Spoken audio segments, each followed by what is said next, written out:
अजीज number 31।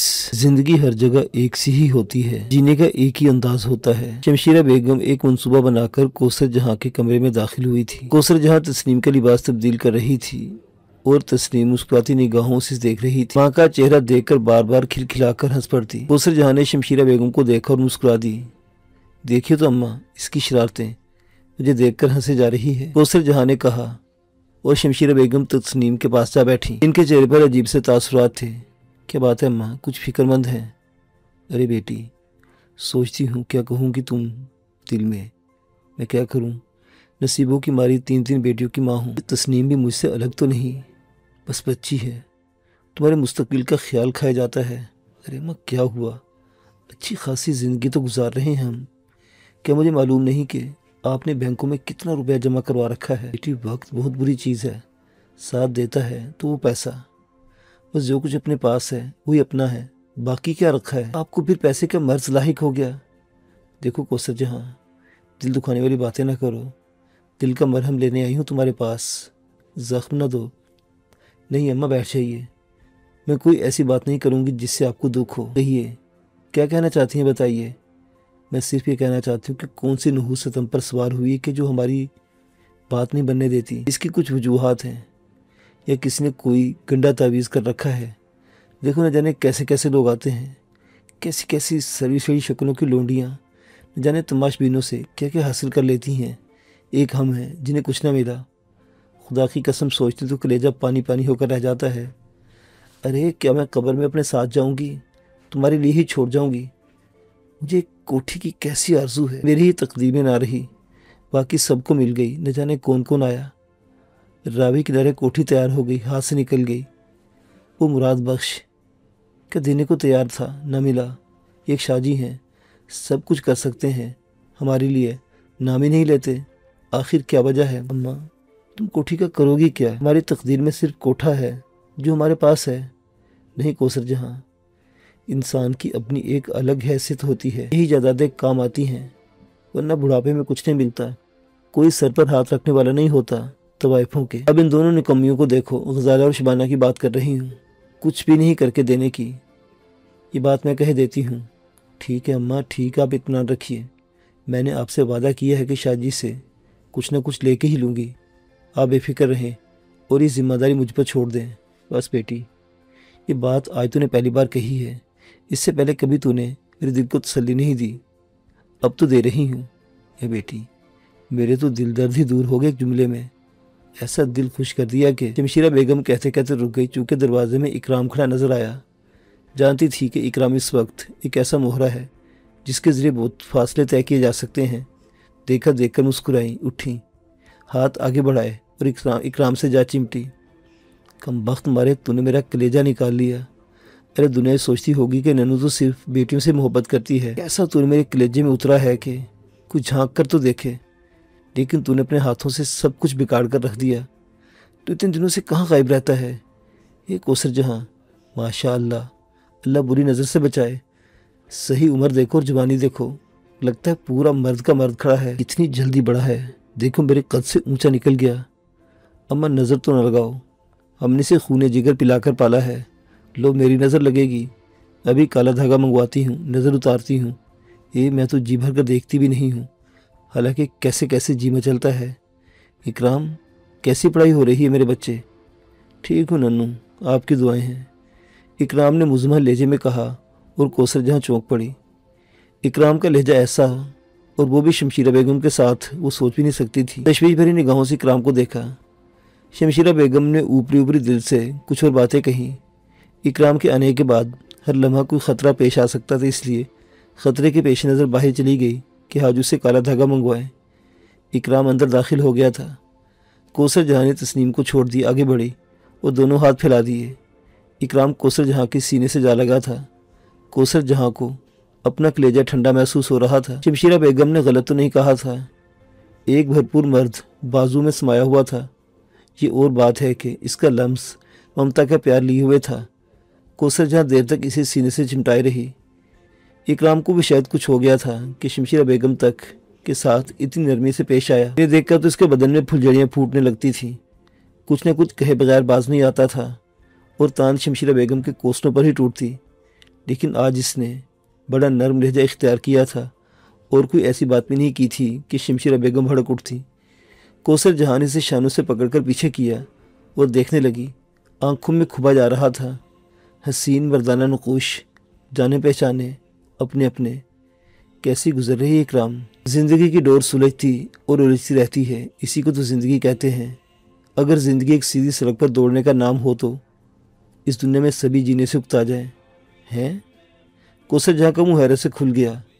टुकर टुकर इकराम की सूरत देखती रही, फिर बोली, अल्लाह तेरी उम्र दराज करे। कैसी बड़ी बड़ी बातें करने लगा है। लगता ही नहीं है कि तू भी बहुला सा लड़का है जिससे सही तरीके से बात करना भी नहीं आती थी। हाँ, बहुत पढ़ लिख गया है ना। बस बाजी, अपनी उम्र की बात नहीं करता। अभी भी नन्नू ने कहा था और आपकी नज़रों से भी पता चला कि अब मैं इन आंखों को बड़ा बड़ा सा लगता हूँ। बाजी, मेरा ख्याल है कि अकल के साथ साथ मेरा जिस्म भी बढ़ गया है। और अगर मैं अपनी ज़ुबान से ये कहूँ कि जिस कदर मेरी जिस्मत बड़ी है, मुझे अल्लाह ने उतनी ही अकल भी दी है, तो आप शायद हंस पड़े। लेकिन सच तो ये है कि मुझे दुनिया का सबसे अजीब तजर्बा हुआ है। अब मैं वो इकराम नहीं हूँ बाजी जो कुछ नहीं समझता था। मैं अपनी हकीकत और अपनी हैसियत को जानता हूँ कि मैं जहाँ पैदा हुआ हूँ वहाँ इज़्ज़तदार लोग पैदा नहीं होने चाहते। वो कितने इज़्ज़तदार शख्स की औलाद हों, वो तवाइफ़ज़ादे कहलाते हैं। इनकी अपनी एक अलग ही हैसियत रहती है। वो कुछ भी बन जाए, लेकिन जब इनका माजी में झांका जाए तो इन्हें तवाइफ़ज़ादा ही कहा जाता है। ये और बात है कि मेरा अपना नज़रिया इससे मुख्तलिफ है। क्या? कौसर जहाँ के मुंह से बेख्तियार निकल गया। एक जंजीर है जो न जाने कहाँ से शुरू होती है और कहाँ ख़त्म होती है। इस जंजीर में पड़ी हुई कड़ियाँ कैदी हैं, जंजीर की कैदी। कोई भी कड़ी अपने हल्के से नहीं निकल सकती क्योंकि दूसरे हल्के में पड़ी होती हैं और इसका मुंह बंद होता है। मैं तुम्हें कसूरवार नहीं करार देता क्योंकि तुम इसी हल्के में पड़ी हुई कड़ी हो। अपना मुंह नहीं खोल सकती, अपने कमज़ोर हाथों से इस जंजीर से बाहर नहीं निकल सकती। अगर तुम किसी शरीफ घराने में पैदा हुई होती तो एक मुस्लिम शरीफजादी होती। मैं तुम्हारा बेटा होता तो एक शरीफजादा कहलाता। कसूर ना तुम्हारा है, ना मेरा और ना ही नन्नू का। बस हम एक जंजीर के कैदी हैं। लेकिन जैसा कि मैंने कहा, ज़िंदगी एक सुलझी और उलझी हुई डोर है। अगर वो एक सीधी सपाट सड़क की मानिंद हो तो लोग जीने से उकता जाएं और जीना मुश्किल हो जाए। हम इसी टेढ़ी मेढ़ी और हमवार सड़क पर दौड़कर ही जिंदा रह सकते हैं। इससे हमारे खून की रवानी तेज़ से तेज़ तर हो जाएगी। बदिल नहीं होना चाहिए, बदिल ही तो मौत कहलाती है। मैं ज़िंदा हूँ, ज़िंदगी की उलझनों से निपटना चाहता हूँ। तुम मेरी माँ हो, तस्नीम मेरी बहन है, मेरा कोई सहारा है। बेशुमार तो लोग ऐसे होते हैं जो टेढ़ी मेढ़ी सड़कों पर बेमकसद दौड़ते रहते हैं और इनका कोई नज़रिया नहीं होता। मेरा नज़रिया ये है कि मैं तुम्हें एक बाइज़्ज़त ज़िंदगी दूँ, अपनी बहन तस्नीम को एक तवाइफ़ज़ादी न कहलाने दूँ। और इसके लिए बाजी, हमें फ़रार होना चाहिए। समझ रही हो ना? हमें फ़रार होना है अपने इस माहौल से और इतना फ़ासला तय करना है कि अपने शनासा में नज़र ना आए। दुनिया की भीड़ में खो जाएंगे हम लोग तो लोग हमें बाइज़्ज़त निगाहों से देखेंगे, मगर इसके लिए भी वक्त चाहिए। मैं तुम्हारी मजबूरी अच्छी तरह जानता हूँ, दिल से इसे मानता हूँ। खुदा तुझे निगाह से महफूज रखे इकराम। तेरी बातें तो अफलातून की बातें मालूम होती हैं। लग रहा है कि रस्तू बोल रहा है। अरे तोबा तोबा, ये कहाँ से सीख लिया सब कुछ? क्या स्कूल में इतने छोटे छोटे बच्चों को इतनी बड़ी बड़ी बातें सिखाई जाती हैं? बच्चा नहीं हूँ बाजी।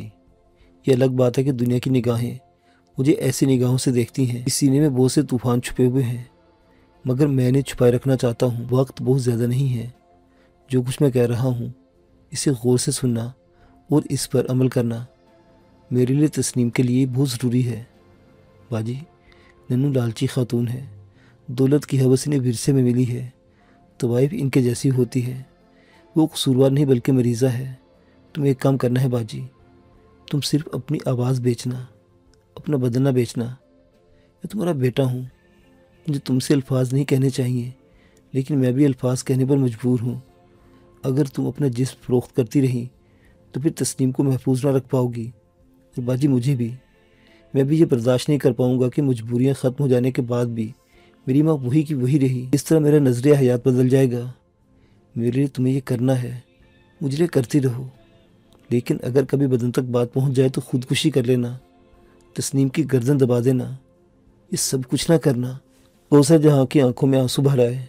कुछ लम्हे डुबडुबाई निगाहों से इकराम को देखती रही, फिर बोली, एक तवाइफ पर यकीन करेगा इकराम? बिल्कुल नहीं, लेकिन एक माँ पर यकीन कर लूँगा। ऐसा यकीन जैसे मेरी आंखें ये दीवार देख रही हैं। ठीक है, मैं माँ हूँ, माँ की हैसियत से बोल रही हूँ। बंदों को कत्ल कर दूँगी, कोठों को आग लगा दूँगी, तस्नीम को अपने हाथ से हलाक कर दूँगी। अगर कभी मेरी इज्जत पर हर्फ आने लगा तो ये सब कुछ कर गुजरूँगी। इत्मीनान रख, अब ऐसा कभी नहीं होगा। ये मेरा वादा है तुझसे। माँ, जो भी हो, इस कायनात की सबसे बड़ी मखलूक होती है। मुझे तुम पर यकीन है। सुनो, सूरत हाल में कुछ गड़बड़ हो गई है। जिस स्कूल में मैं पढ़ता था वो मुतअस्सिबों का स्कूल है, बहुत बड़ा है और सारे के सारे नवाबजादे और रईसजादे इसमें तालीम हासिल करते हैं। वहाँ किसी तवाइफजादे की गुंजाइश नहीं है। हमारे कुछ बदखाहों ने ये बात स्कूल के मुंतज़मीन तक पहुँचा दी कि मैं एक तवाइफजादा हूँ। इस तरह से मुंतज़मीन ने मुझे स्कूल से निकाल दिया। शाह साहिब पर मुकदमा कायम करने के बारे में मीटिंग हो रही है, लेकिन शाहजी को तुम जानती हो, वो आला तरीन अफसरों से मिले, इन्हें धमकियाँ दे हैं और अब कोई ऐसा कदम उठाने वाले हैं जो ख़तरनाक होगा। लेकिन शाहजी को इस इंतकाम से बाज नहीं रखा जा सकता। ये सब कुछ करने के बाद हम लोग लाहौर से जा रहे हैं। कहीं और क़याम करेंगे और इंतज़ार करेंगे कि मामला सर्द हो जाए। शाहजी ने तुम्हारे लिए ये पैगाम भेजा है और कहा है कि बददिल ना होना, तुम्हारी ज़िंदगी की डोर सुलझ रही है। अगर ये सब कुछ ना होता तो शाहजी तुम पर बहुत बड़ा इंकिशाफ करते। जो जिम्मेदारी तुम इनके सुपुर्द की है, इसमें उन्होंने काफ़ी हद तक कामयाबी हासिल कर ली है, लेकिन अभी इस कामयाबी को पायदार नहीं कहा जा सकता। उन्होंने कहा है कि साबित कदम रहकर अगर इंतज़ार कर सको तो ज़रूर करना, और अगर कोई बहुत ही बड़ी मुश्किल पेश आ जाए तो अपने आप को पाकिस्तान की वसतों में गुम कर लेना। हम तुम्हें तलाश कर लेंगे, लेकिन अगर हो सके तो यहीं रहना। हमारा जाना ज़रूरी है, क्योंकि इसके बाद वो कुछ होगा, वो ख़तरनाक होगा। कहाँ जाएगा इकराम? कौसर जहाँ ने रोते हुए कहा, महफूज तरीन पनागाहों में। बस तुम्हारा इत्मीनान, इसके साथ साथ तुम्हारी दुआएं दरकार होंगी। अच्छा, खुदा हाफिज़। कौसर जहाँ ने भींच कर इकराम की पेशानी चूमी और फिर आहिस्ता से बोली,